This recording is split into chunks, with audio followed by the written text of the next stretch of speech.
All right, all show long, we have been showing you the uniqueness of the Mexican-Irish Festival, and now it's time for the tastings. We love that. Nothing says Mexican culture like a little tequila, right? Chris, who do you have over there with you? Oh, that's correct. I'm here with Roger. He's going to tell us all about tasting tequila, and he's making some special cocktails as well, all for the Mexican-Irish Festival. Yeah. First off, talk a little bit about tequila and some of the brands you brought by here today. Absolutely. So I'm actually the brand ambassador for Tequila Cabresto. We are a family-owned and farmed tequila company based out of Southwest Detroit. So our family has roots in the Arandas area, in the Highlands of Jalisco, and that's where our founder's from. And he immigrated to Southwest Detroit in 1986 and started his own brand in 2006. Now he's making great tequila, right? Phenomenal tequila, additive free. Okay, now we're going to do a little tasting here. Yeah. So if you want to do a tequila tasting, how exactly do we do it? It's kind of one of those things where you want to nose the drink as well? A little bit, yeah. I go kind of almost like changing a tire. You don't want to stick your nose right in there. You kind of go from side to side a little bit, bring some aromas in, do it with your mouth open, do it with your mouth closed. It all kind of brings the olfactory nerves in.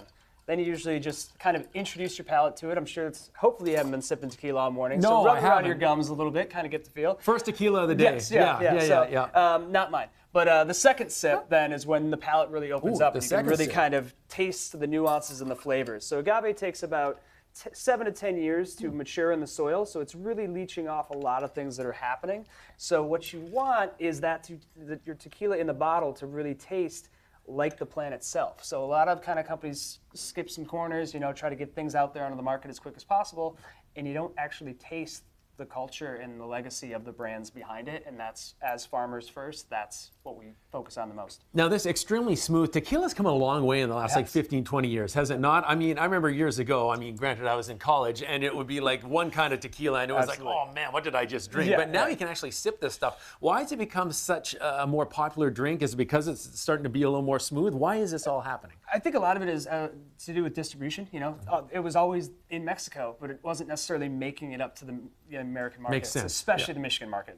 Michigan, as a controlled state, is extremely difficult to get new spirits on the shelves, so it's kind of, that's what we're stuck with. But with kind of the food and beverage scene in Detroit and around the country kind of growing, I feel like it's definitely segued to all sorts of really cool spirits from around the world to make it into consumers' hands. All right, now you made a cocktail. Tell us about this cocktail you've concocted with tequila. Absolutely. So this is in honor of our founder and Hispanic Heritage Month, which is going from September 15th to October 15th. It's basically kind of a Rosita play on a Black Manhattan as well. So it's got our añejo, a little bit of a quinquina, an amaro, and then some Peychaud's bitters. So it's smooth, deep, dark. A lot of stuff in there. Yeah. I'm sure. Oh, nice and cool. Cheers. Yeah, cheers.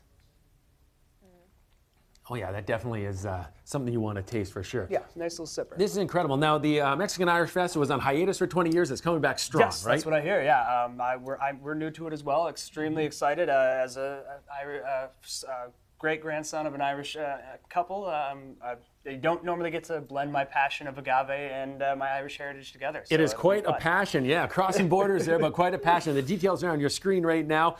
Fantastic cocktail. Thanks a lot for telling us all about tequila this morning. Really appreciated that, Roger. I'll say cheers again.